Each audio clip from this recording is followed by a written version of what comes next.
Welcome to লোবান park. এটি লোবান park আপনারা দেখতে পাচ্ছেন বাংলাদেশি মালিকানাধীন একটি রেস্টুরেন্ট। এটি সালালার প্রাণকেন্দ্রে, যেখানে ফ্রেন্ড সার্কেল মিলে বিশাল আকারের একটি রেস্টুরেন্ট গড়ে তুলেছেন। মূলত সালালার যে খারিফ মৌসুম রয়েছে, সেই খারিফ মৌসুমে যারা বিভিন্ন দেশ থেকে পর্যটকেরা আসেন, তাদেরকে টার্গেট করে এই রেস্টুরেন্টটি গড়ে উঠেছে বলে আমরা জানতে পেরেছি। এখানে শুধু অন্যান্য দেশ থেকে যারা পর্যটক রয়েছে তারাই নন, বাংলাদেশিদের জন্য ভালো একটি সুযোগ সুবিধা তারা দিচ্ছেন। যিনি অনার ছিলেন আমাদের শাহ আলী বা ইঞ্জিনিয়ার, তার সাথেও আমরা কথা বলেছি। আমাদেরকে জানিয়েছেন যারা বাংলাদেশিরা আসবেন তাদের জন্য স্পেশাল একটি ডিসকাউন্ট রাখবেন এবং সর্বোত্তক সহযোগিতা তারা করবেন, এমনটাই জানিয়েছেন।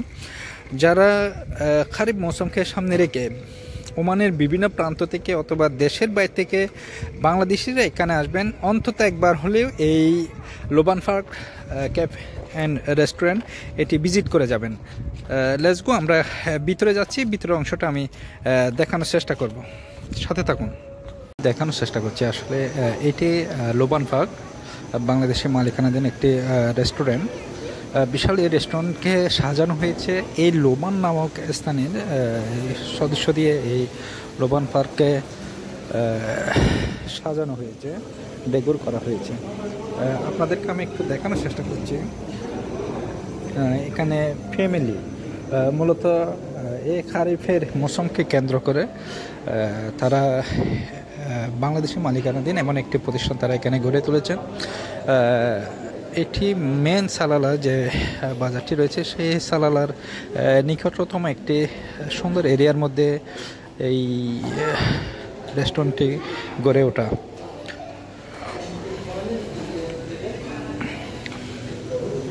আমি দেখানোর চেষ্টা করব। এখন আমি উপরের 2 নম্বর ফ্লোরে রয়েছি, নিচের দৃশ্যকেও আমি দেখানোর চেষ্টা করব।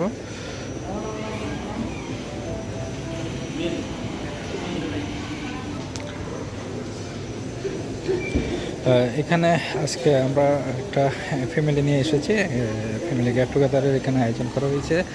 এখানে বিশেষ করে আমরা যে কাস্টমারগুলো দেখতে পাচ্ছি মূলত ওমানি সহ যারা পর্যটক রয়েছে বিভিন্ন দেশের, তারাই মূলত এখানে বেশিরভাগ আসেন, এমনটাই আমরা জেনেছি। খারিফের মৌসুমে পর্যটকদের কেন্দ্র করে এই রেস্টুরেন্টের যাত্রা, লোবান পার্কের যাত্রা। আমি নিচের দৃশ্যটা দেখাচ্ছি, আপনারা দেখতে পাবেন। এই লিফট দিয়ে আপনারা উপরের দিকে আসলেও এই সিঁড়ি দিয়ে আপনারা নিচের দিকে যাবেন। আপনারা মূলত দেখতে পাচ্ছেন এটি তাদের দ্বিতীয় ফ্লোর। আমরা নিচ থেকে এখন 2 নম্বর যেখানে মূলত তারা স্পেস করেছেন, বসার জায়গা করেছেন, সেটি হচ্ছে 2 নম্বর ফ্লোরে।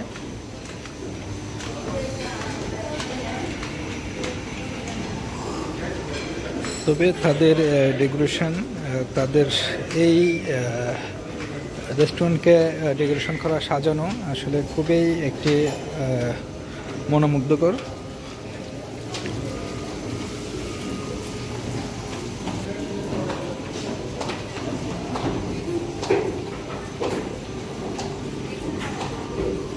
এটি তাদের কাউন্টার, নিচের সাইড। আমি দেখানোর চেষ্টা করছি, ডেকোরগুলো আমি দেখানোর চেষ্টা করছি।